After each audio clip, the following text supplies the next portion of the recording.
Hello, everyone. My name is Julia Yao, and I'm the Program Specialist for Faithful Families. Thank you for joining us today to talk about building partnerships to support our work with faith communities.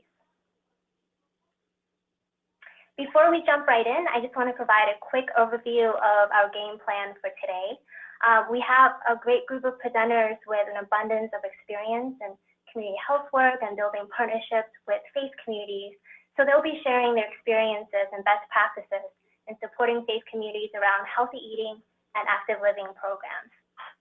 And our plan is to start off pretty general with a short discussion around health partnerships, and particularly partnerships with faith communities can be great supports in a health promotion efforts.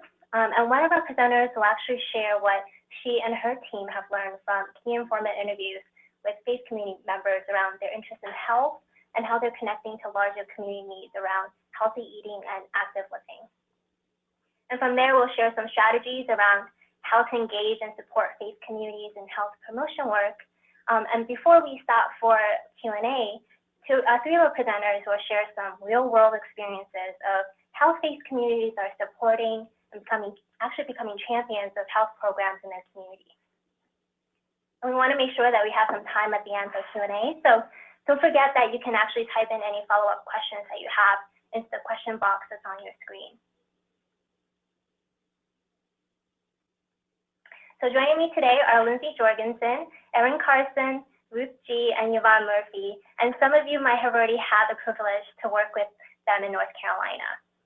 Lindsay Jorgenson graduated with a master's degree in public health and a master's degree in social work from Washington University in St. Louis. She spent her early career supporting healthy eating and physical activity programming in 3 St. Louis neighborhoods. And she is now the project manager of Health Matters, a grant at North Carolina State University, funded through the Centers for Disease Control and Prevention. Erin Carson started as the Halifax County Catalyst Coordinator in January of 2016. And in her role, she engages the community to develop strategies that increase physical activity and access to healthy foods. Some of these strategies include supporting local farmers markets and improving SNAP EBT acceptance, increasing the number of community gardens in low resource areas, and creating more opportunities for positive play for children. Erin's main goal is to work with community members of diverse backgrounds on creating equitable access to physical activity and healthy foods in order to improve the overall well-being of the county. Ruth Gee is the Chairperson of Partners in Faith, an interfaith group in the Roanoke Valley that formed to deal with public health issues in the community. She has spent her career as a nurse, as an active member of her church and community. And Yvonne Murphy is a native of and currently resides in Edgecombe County in Tarboro. She is a veteran of the United States Air Force and graduated from East Carolina with a bachelor's degree in social work. She's currently employed as a Health Matters Associate at NC State University through a 2-year grant from the CDC to help support obesity prevention in Edgecombe County. So we want to begin by asking this question, why are we even talking about partnerships? And we have no doubt that most of you, if not all of you, have sought out partnerships in your work and have a body of experience working with different partners in your health promotion efforts. So we would actually like to pose this question to you all and get an idea of how this group sees partnerships playing a role in your work. So if you could take a look at the poll on your screen, I'm gonna launch it right now. And just take about like 30 seconds to answer this question. Why are partnerships and relationships important in your work? I'll give everybody 30 seconds to do this, and then we'll come back and share the results of the poll.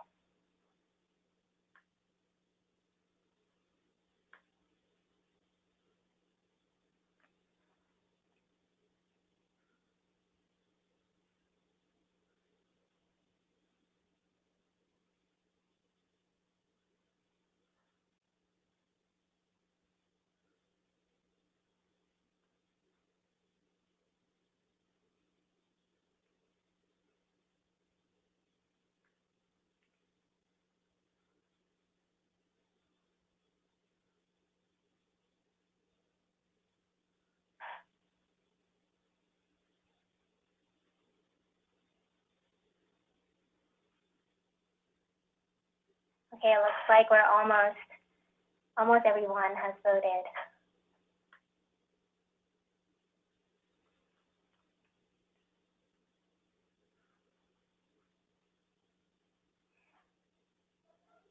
All right, so it looks like most of us, like 15% of us, that support for making changes in the community. And there's a sprinkling of others saying providing certain expertise or sharing resources and helping understand the needs in the community are also important parts of why we seek out partnerships and relationships. And I don't think this is a surprise for all of us, supporting the idea that seeking out partnerships is an important part of helping build support for making changes in the community and addressing the needs of that particular community. Each of our organizations have strengths and resources afforded to us based on our location, our funding capabilities, our knowledge, and our relationship with the community. At the same time, we might lack resources and expertise in several of those areas as well, and that's when partnerships with individuals and other organizations can really help us overcome some of those challenges and barriers. So as we talk about partnerships with faith communities today, we'd just like you to keep these ideas in mind and think about how the resources and strengths that faith communities, particularly what they have, can actually provide you with the support that you indicated as being valuable in a partnership. So I actually want to talk about that a little bit more. So how can faith communities particularly be important partners in the health promotion work? When it comes to healthy eating and active living programs, there's almost this natural connection to religious and spiritual beliefs around healing and holistic care. Faith communities oftentimes want to be part of the conversation of how do you care for your community's mental, spiritual, and physical health. Faith communities can also have an array of both tangible and intangible resources that can support not only their faith community members, but also the community beyond their congregation. So when we talk about tangible resources, faith communities might have land or kitchen spaces or rooms and even transportation that can contribute to the implementation and sustainability of your health programs. And in terms of intangible resources, faith communities can sometimes have a deeper understanding of the needs in their larger community. They might have connections to other community leaders, or they might even be the community leaders who can champion and get folks excited about healthy eating and active living efforts. So not only can it be extremely helpful to bring faith communities to the table, they can also identify other community members who should be part of that conversation around how do you care for your community's overall well-being. And something that we see quite a bit through Faithful Families is particularly in difficult to reach communities. Faith communities oftentimes are better able to connect you to the folks who can really benefit from your program. And in doing so, can expand your program's reach. Now, beyond knowledge and connections, faith communities and their members can also provide important moral and social support for their community members, which is not a big surprise, can be a really important element of encouraging individuals to adopt and sustain healthy lifestyle changes. So now I actually want to turn it over to Lindsay Jorgenson, who through her work in Health Matters counties can shed some light on what faith communities are saying about health and how they're connecting to resources and programs.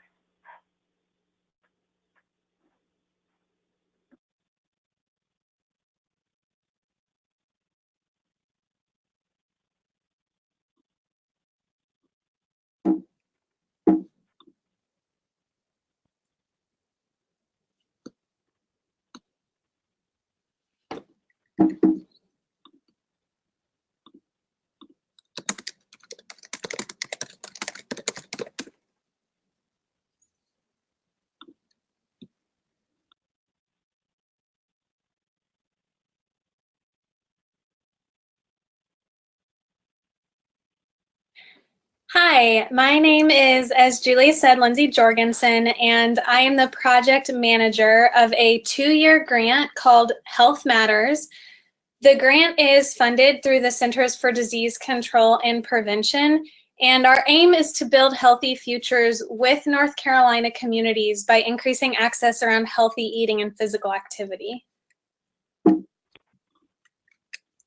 One of the ways that we accomplish our work is through our partnership with NC State Cooperative Extension.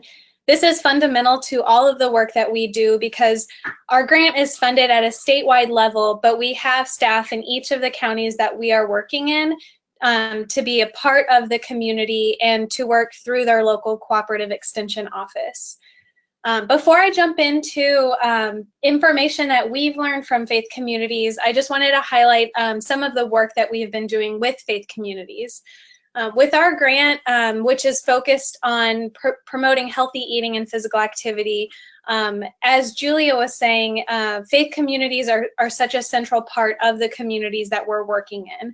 It's important to note that we are working primarily in rural counties in North Carolina, where faith communities are sometimes the only organization that people can come to experience social connections and community.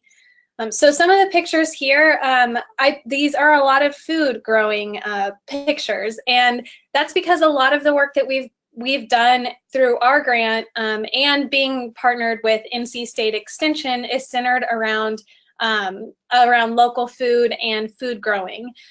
So some of the partnerships we have are working with faith communities on community gardens.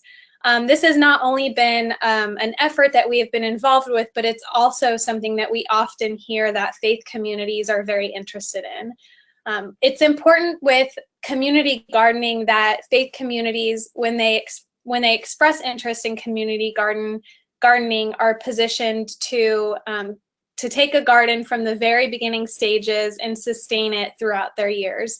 And the role we've been able to play is just coming in and supporting capacity through water lines, through various education, through connecting faith community members to horticulture agents with Extension.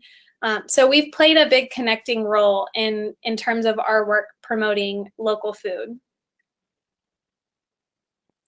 Now this photo is a kitchen, and earlier Julia said the importance of faith communities and being able to bring assets to the community. And so this photo is at a local faith community in Lee County that is partnered with an organization called El Refugio. And the organization El Refugio serves Hispanic and Latino families whose primary language is Spanish, and they support those families with a variety of services, including language services, educational services, and a number of other services that enable families to thrive in Lee County. So one of the things that we are doing through our grant is we are partnering with Extension to conduct cooking classes that are family-based, and they bring together parents and their children at various ages. So it's a 3-part cooking class that is taught through Cooperative Extension and then the Health Matters staff. And this class is a 6-week class intended to bring families together around cooking and healthy eating. This photo is a different church in Lee County that has this amazing asset of this recreation site.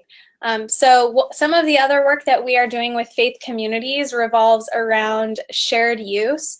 And shared use is basically a way for faith communities to open up their facilities to the community for community use. This model is often used with schools. A school with a shared use agreement or an open use agreement might have in their policies that they can open up their facilities and playgrounds to the community after school hours. So in communities where faith communities are such a central part of that community, this has been a very active and successful program that we've been able to be part of. So we've provided education around shared use involving liability concerns, how to go about opening your facilities, what type of programming to offer.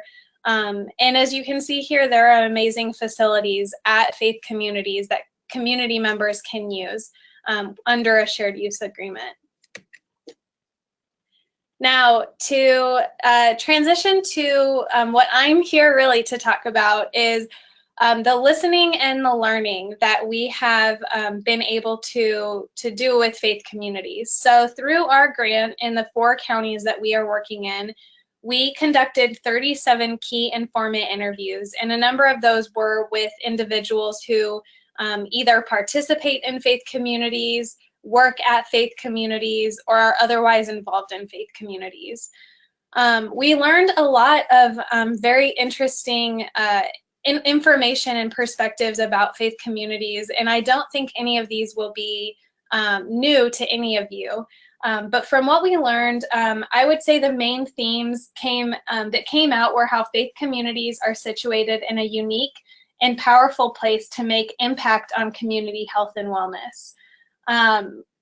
Individuals said this is because of the number of people who belong to faith communities.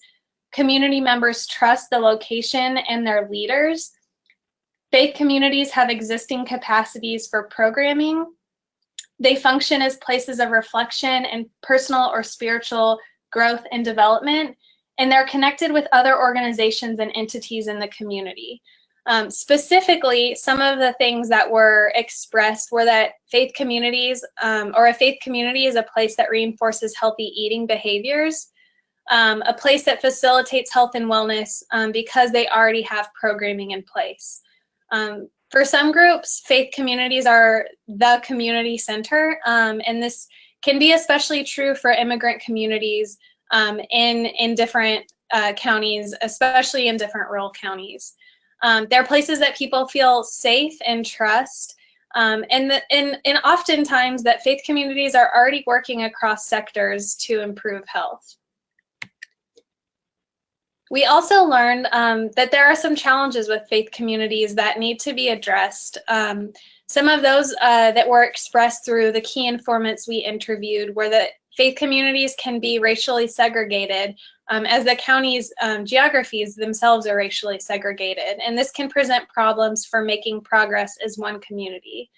Others expressed that faith communities need to work together and stop blaming, and that there's opportunity for unity across faith communities, but sometimes there can be division in faith communities. And then some leaders outside of faith communities don't consider the faith community as a partner, or they underestimate their power and the resources that local faith communities can provide.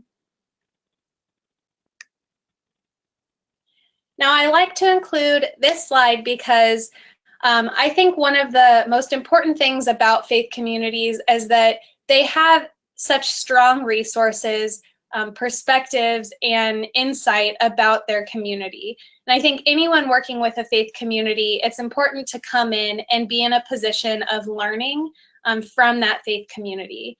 I would say, going back to the poll that Julia gave earlier, I would say the #1 reason for partnering with faith communities is to learn. This is a partner of ours in Edgecombe County, and this is an excerpt from a magazine called The Modern Farmer. And we have learned so much through our partnership with Reverend Joyner and other leaders in faith communities in the counties that we are working in. We've learned everything from GAP certification to how to work across sectors with Parks and Recreation, and who are the community champions. There's just a number of things that we've been able to learn. And in our work with faith communities, we never want to come in and create a new program or reinvent a new wheel. It's all about finding the strengths of that community and the assets that they have, and being able to provide capacity to those assets.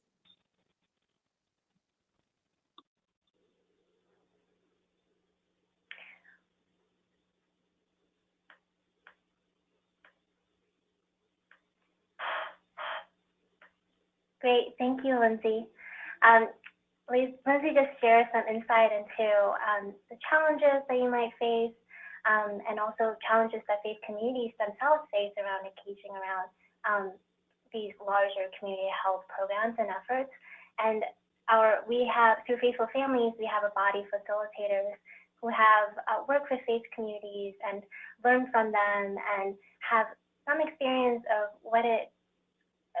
some strategies in terms of how we can engage faith communities and also support them in this larger conversation of how do you support your community around health. So I want to share some of the strategies that our facilitators have shared with us in terms of how to engage and support faith communities. And one of the things that they speak to quite a bit is when you're in the initial process of recruiting and sharing the program with faith communities, it is really important to go to where the faith communities are. And when I say where they are, I mean both physically and also where they are in time. How much do they have on their plate, and how much are they able to devote their time to a program like Faithful Families or something really similar. So in terms of where faith communities are, where are they in the community? Where can you go to have conversations with faith communities, like Lindsay said? Where can you go to learn from them and to hear about the needs that they're facing, and also the successes of how they're really helping their communities think about health in a broader sense. So are there church events that you can attend that are open to the public, or are there local health fair events that you know that faith communities will attend, and you can host a table and share the benefits of your program that way. And also having these general conversations about healthy eating and active living in a more general sense can really help you connect with those people in the faith community who are interested in whether it's becoming the champion of healthy eating and active living programs, or who would love to bring that idea back to their congregation.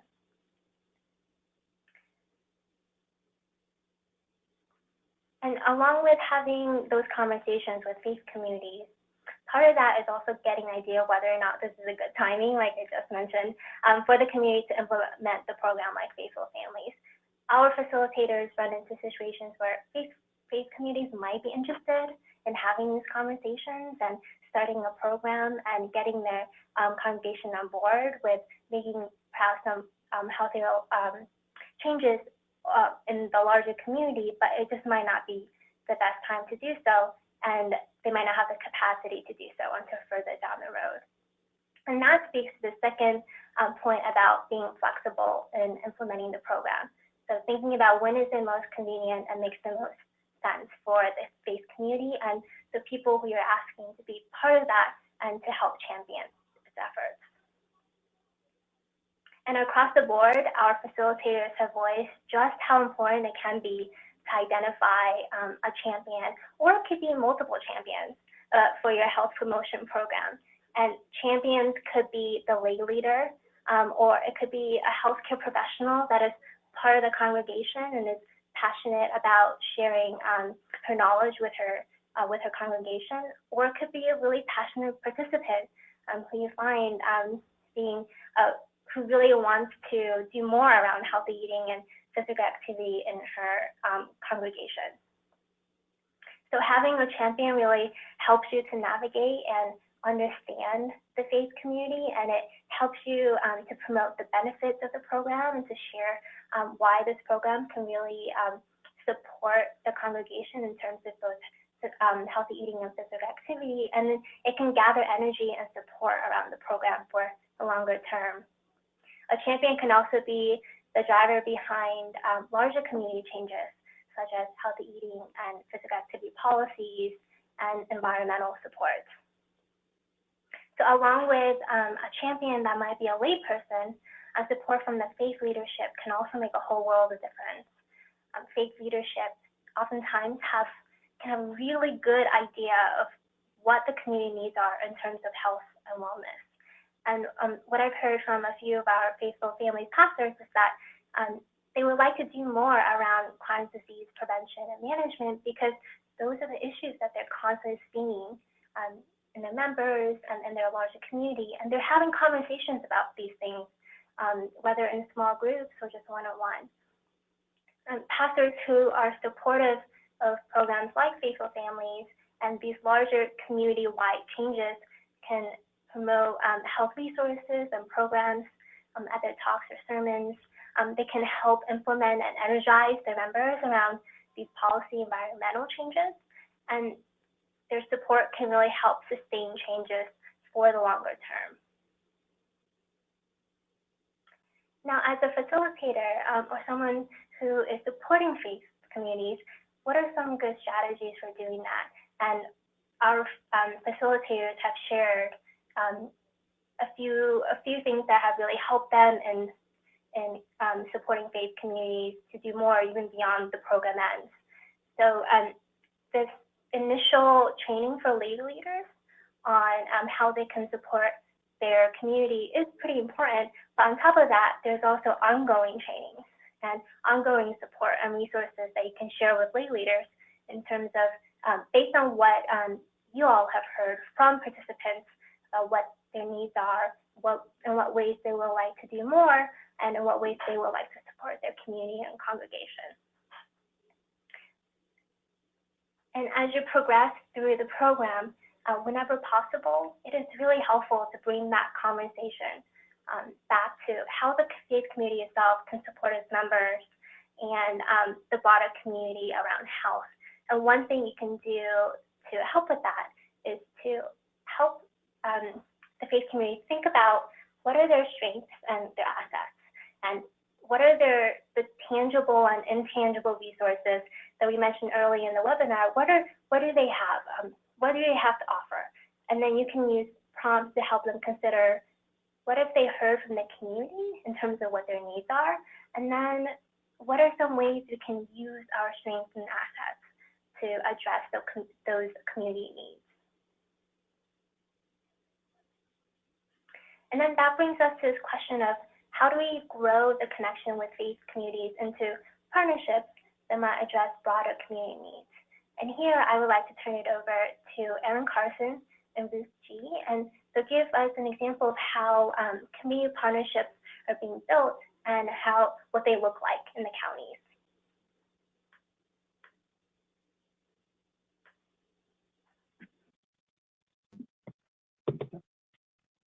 Good afternoon, guys. I'm Erin Carson, and I'm the Halifax County Coordinator for the Catalyst for Healthy Eating and Active Living program. We work in 7 counties throughout the state on improving access to fresh foods and safe community spaces for activity. And we do that through policy and systems work, community engagement, technical assistance, and capacity building. And we've actually been in Halifax County and some of our early counties for about 5 years doing this work. And I'm joined with Ruth Gee, who is the Partners in Faith Chair, and I'll let her introduce herself. Good afternoon, everyone. I'm Ruth Gee. How are you today? Hopefully well. I'm the volunteer chairperson for Partners in Faith for the Roanoke Valley Community Health Initiative.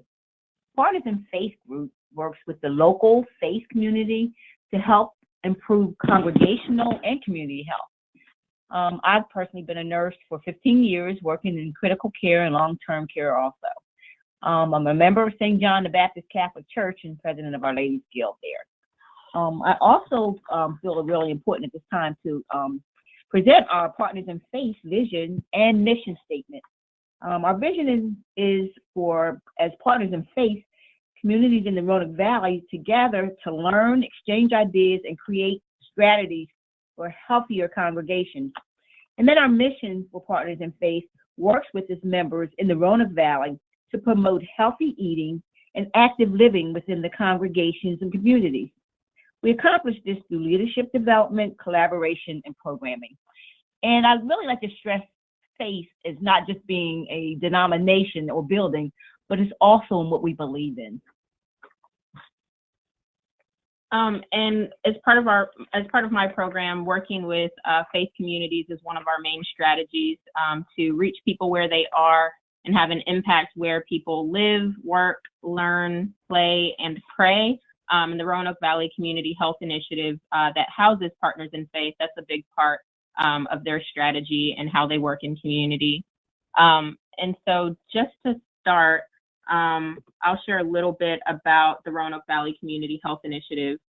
And the goal of that coalition is to transform the culture of health in the Roanoke Valley by touching all areas of people's lives. Like we talked about, being where people live, work, learn, play, and pray. And that pray part is really how Partners in Faith was born, with some of that relationship building in the community and realizing there was a way to leverage the assets and the energy of churches in the area that are already natural social centers, where ideas and resources are exchanged, and people feel safe and comfortable. And many churches also have assets like land, buildings, sometimes commercial kitchens, and play spaces and other useful infrastructure, as well as programming. So the beginning of Partners in Faith, leaders from the Roanoke Valley Community Health Initiative and the larger community, when working on these new HEAL efforts in the county, in Halifax and Northampton counties, realized that there were not many playgrounds or community spaces in some areas, but lots of churches with resources that we could tap into. And the goal of the initiative, again, is to reach people where they are anyway. So the faith setting was a natural fit. And Audrey Hardy, who's the coordinator of the RVCHI, and partners like the previous Catalyst and other technical assistance providers like Rural Forward, convened faith members to hear from them and to build those partnerships through community listening sessions, forums, visiting other churches, and then just also by nature of being church ladies themselves, sometimes being able to connect with their friends or people at the beauty shop, and really being able to leverage some of those partnerships. And when they saw that there was an interest from the faith community in these efforts, they committed to helping develop and support this group. And so a big part of that early work was listening to what the community and the stakeholders had to say, what their needs were, what their ideas were for what to do with their spaces and their congregation, the challenges that they face, and the assets and opportunities they had the power to harness. And so showing up and building trust through good partnerships made these efforts gel. And from there, the group realized that there was a need for long-term planning to make it sustainable, grow the work that they could do, and to act as an in-county resource hub for the entire faith community. And especially with regional and statewide technical assistance providers, sometimes there are resources that they can offer, but they don't know that point person or the best way to get connected.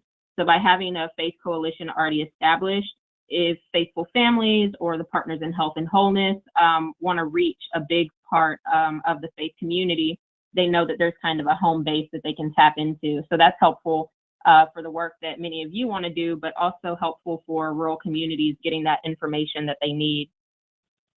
And so,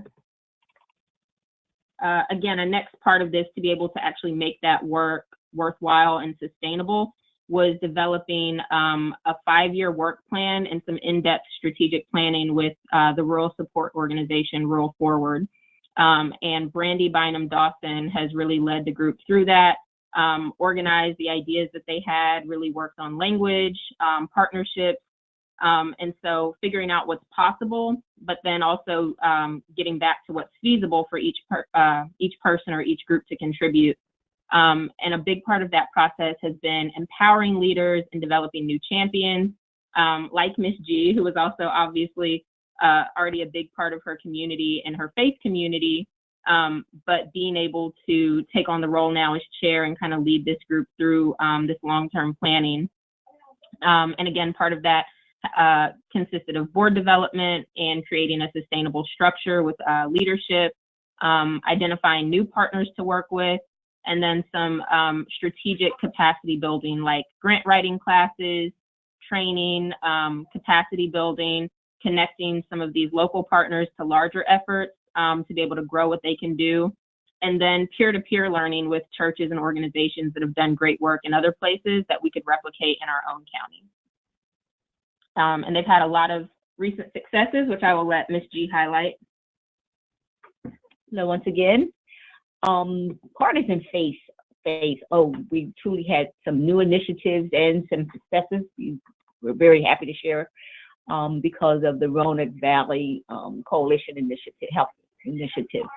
Our stronger community within our faith community and with outside groups such as our health department, our hospital, local groups who have embraced us as we have asked them to not just us bring things to them, but share with us things that they think that will make this a better partnership. With people, there's power. So with power, there's faith. And with faith, we believe. So our resource and information hub for the faith community, we're great believers. We have healthy cooking classes and community education at church sites. We have programming, policies, and site development that promote, heal, and strengthen our community support systems, such as walking trails, swimming education, and recreation, which was done by our Quonky Church this summer, which was a great success. Belinda Hill-Jones was the chair of that one, who's one of our partners in faith, who not only is she a member, but she is a volunteer vice chair and very active in her church. Play-based days that we assist Roanoke Valley community with as church members, be it at a school or wherever, which has been very, very successful. Watching children ask for water opposed to a soft drink, seeing is believing. Shared use with water and healthy options at meals. New partnerships with other community organizations, municipalities, and service providers. Garden workshops. We had one of our chair people from our hospital belongs to a church who partnered with another church, Park Avenue and the Victory Church. We talk about churches in different denominations. I mean, these churches came together and they have a phenomenal garden, which they not only have their members, but also the community involved. And the harvest was abundant, and nothing was for sale. Everything was given out. So that was a real success. Efforts to bring new resources to this entire faith community has just been phenomenal. Neighborhood place of our faith community and public health efforts would be like neighborhood-based infrastructure and land for shared use, as I spoke about the Park Avenue Church and the Victory, which were on two different ends of town, that just together made this mega garden, which provided not just for their members, but also the community. Diverse backgrounds, knowledge, and assets within congregations, how we're getting to know one another. We're not looking at each other as being a Baptist or a Catholic, but we're looking at each other on a faith-based, healthy living and healthy activity, sister and brother. Community events and outreach, already service-oriented. Some of the women's health groups, some of the other events that we've been invited to and be a part of helping and learning from. Community food programs and food pantries, feeding sites, such as our Greater North, who they have not only a food pantry, but they also give free food out on Thursdays.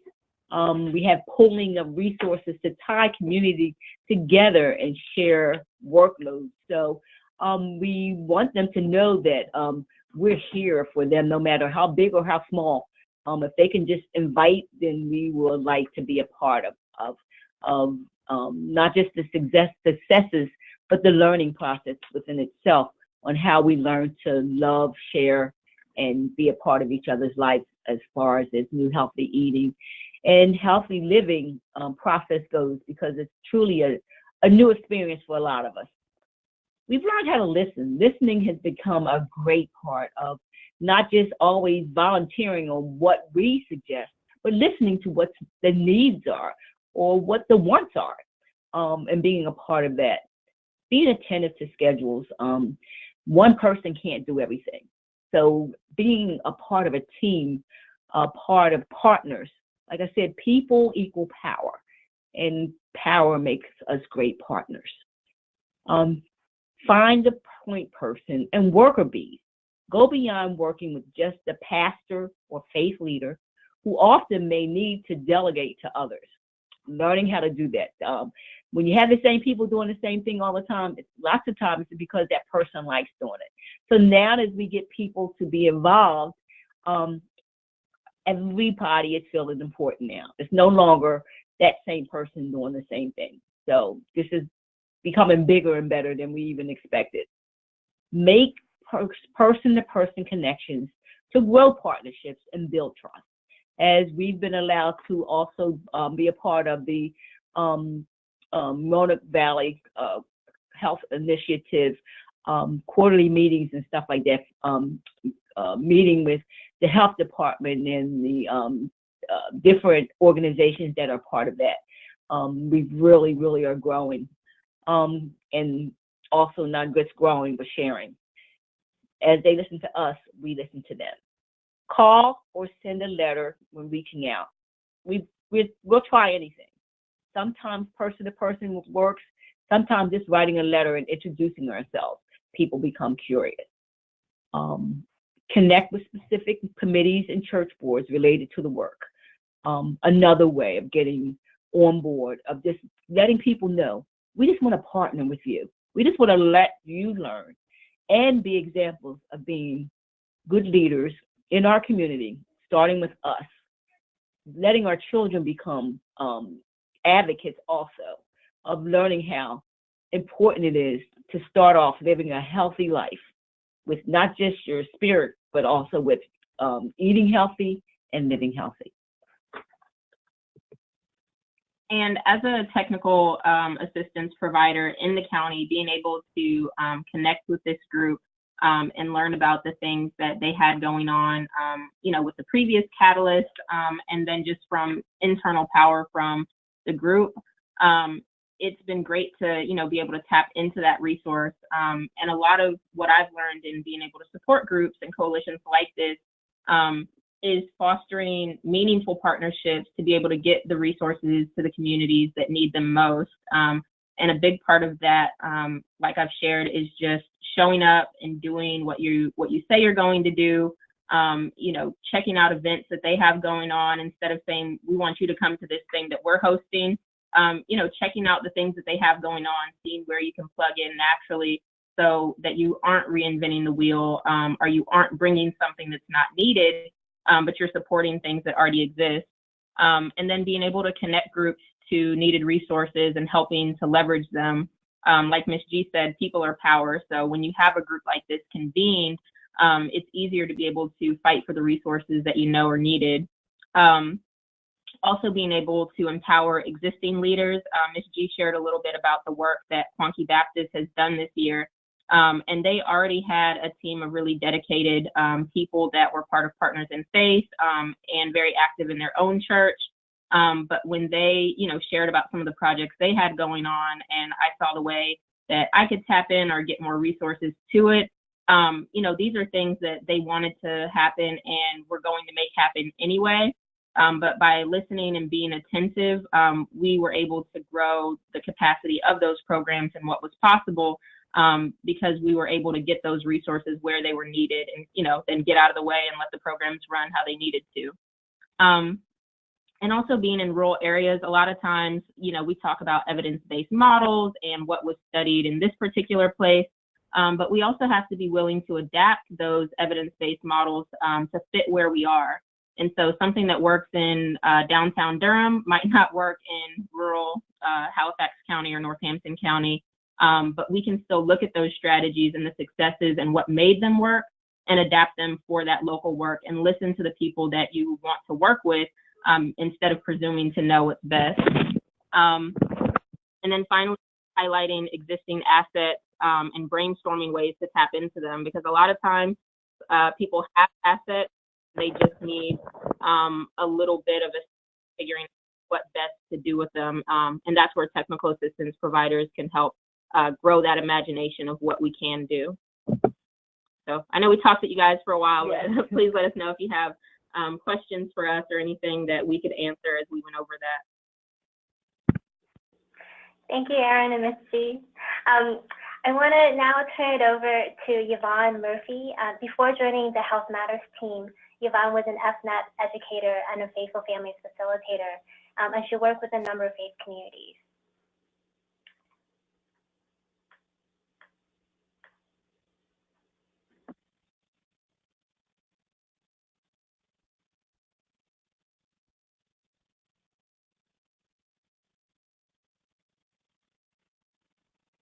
Later. I'm sorry. Oh, okay. I'll go ahead. I'm going to give you a perspective on Faithful Families that are one of the churches I work with in Edgecombe County, which was St. Paul Missionary Baptist Church. And this was a regional approach to success.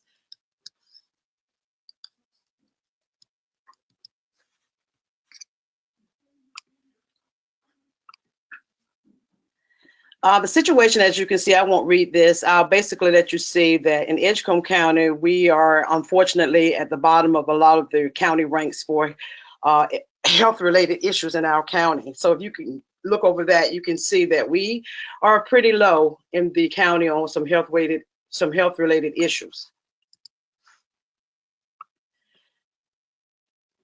I think I went a little too fast.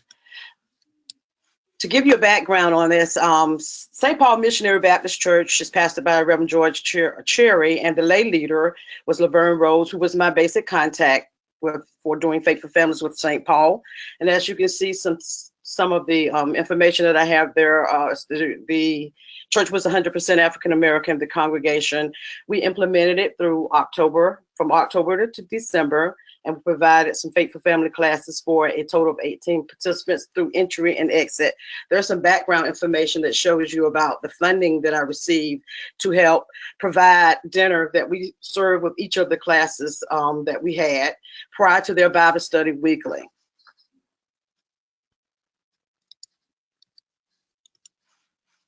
Recruitment and collaboration, I believe, is a very important part of what Faithful Families is. I think at the time I was working with a program called FNF, which stands for Expanded Food Nutrition Education Program. And we collaborated with Edgecombe County Health Department to work with Faithful Families. And a member and I got together and decided to make a plan to see what would work best with churches and trying to introduce Faithful Families in this community. So these are some of the bullets that I felt like that you may be interested in that could possibly help to decide on how to start and how to begin and lay the groundwork for Faithful Families. I can't stress enough how important it is to have collaboration, because it's a big undertaking trying to help communities decide on what their changes are and what they need to do. So some of the things that are important that you can see here from this slide is to have meetings to decide on churches that you want to recruit and getting someone in to help you with that. Pooling resources with collaborating agencies are very important to maximize any success that you want to have. And as you can see, engaging community stakeholders in successes that you have with Faithful Families is crucial to moving forward and to possibly get other funding. Some of the keys to success that I believe that are also very important is, I can't stress enough again, I don't mean to repeat myself, but building strong collaborations within the community and partnerships with other agencies. For example, your local health department. Chances are they have a strong stake in making sure that the health disparities, if you have them in your community, are addressed. And in Edgecombe County, that's one of the strongest things that I think we had going for us. The strong willingness within the agencies that I reached out to help. Being flexible and willing to be creative when you're working with churches is key also.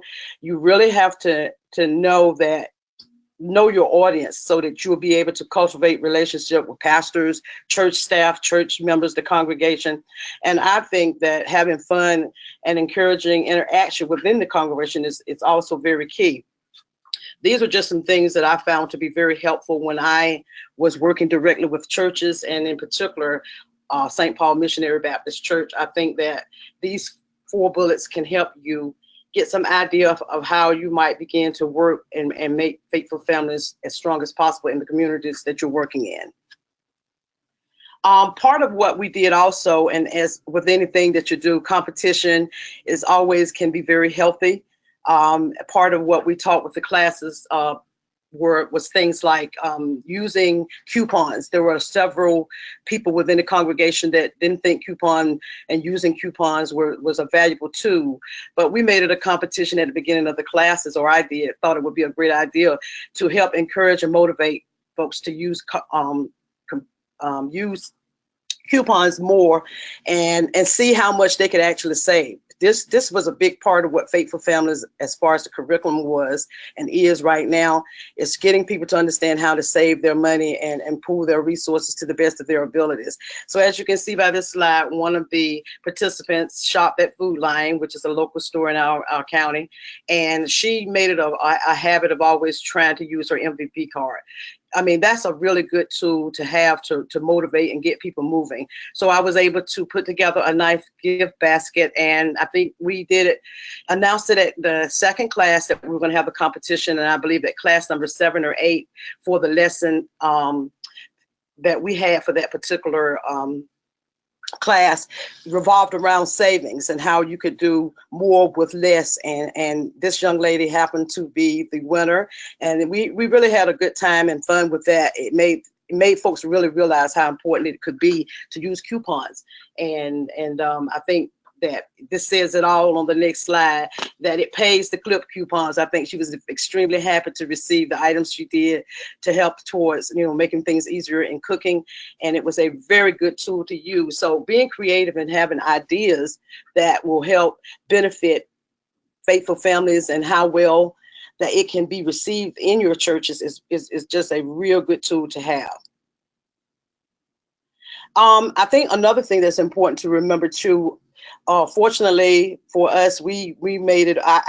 When I worked with this particular church, we wanted to be open to everyone that wanted to be a part of it. So these young ladies were 2 that participated in every class that we had. They came with family members, and I always made sure that I brought some materials for them through our 4th youth development, through extension, information that would be on their level, so that they can understand how important it was to eat healthy and promote physical activity. They enjoyed it. Along with the adult participants, I was able to give them a youth certificate showing that they had participated and learned some things about how important it is to eat healthy and move more. Eat smart and move more actually was what we were using for the Faithful Families classes.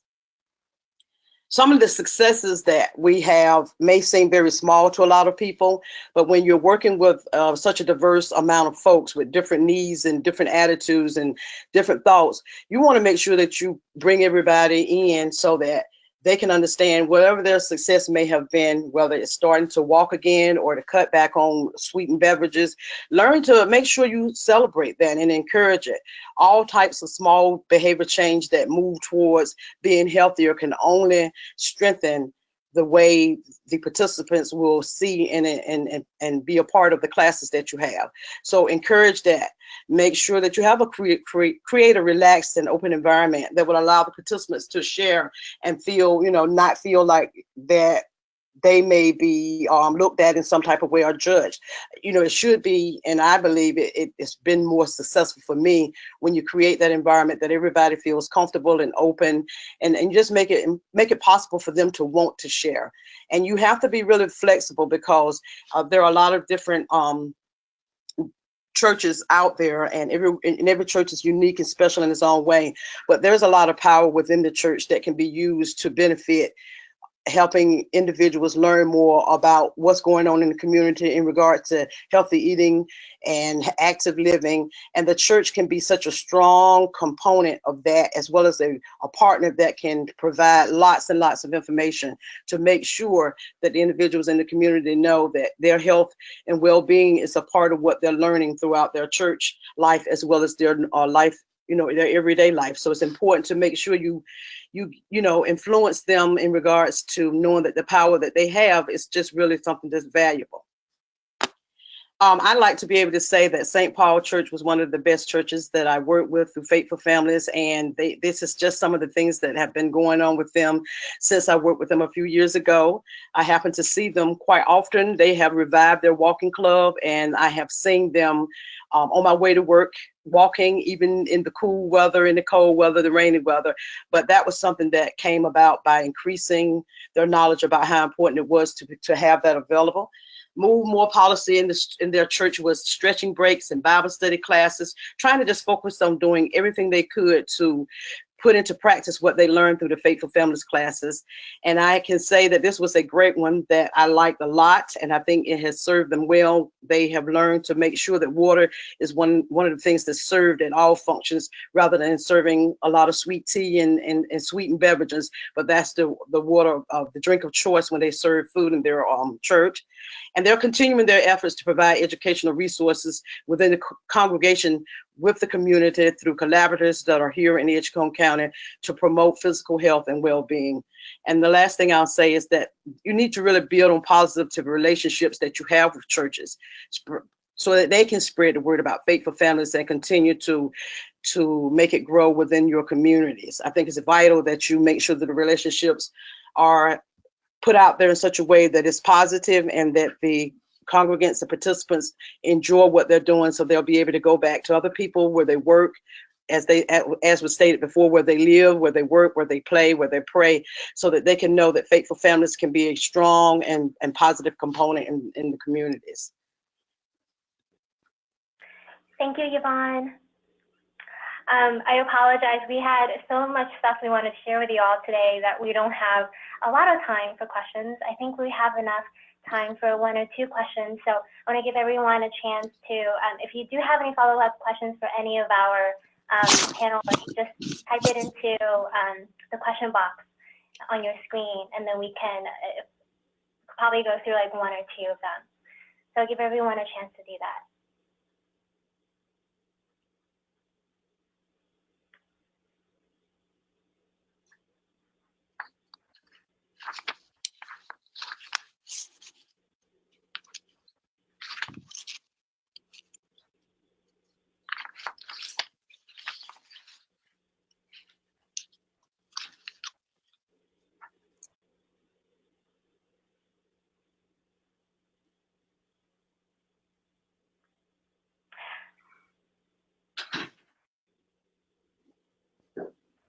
We have a question about contact information for presenters, and that is on our next page. So all of our contact information are on the page. I apologize, I don't have Ms. Gee's contact information on here, but she works very closely with Erin Carson. So if you have any follow-up questions, or you want to talk more about building partnerships and specific things that are happening in the counties, please feel free to contact any of us.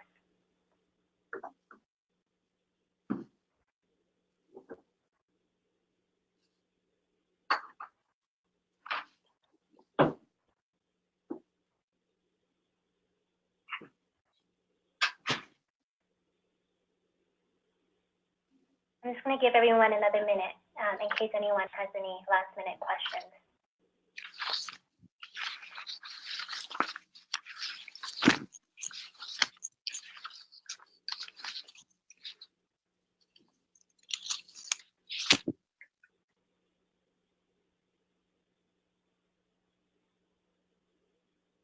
All right, I don't think anyone has any pressing questions right now, but again, if you do have any thoughts after this webinar, feel free to contact us. This webinar will be recorded, and you'll receive a follow-up email later this week with the link to the recording and also all the presentations that you saw today. And before we end, I just want to thank all the presenters for taking the time to share their knowledge and experiences with us. And if you have any questions for any of these awesome presenters who have amazing body of experiences, feel free to reach out to any of us. Thank you. Have a great week, everybody. Thank you.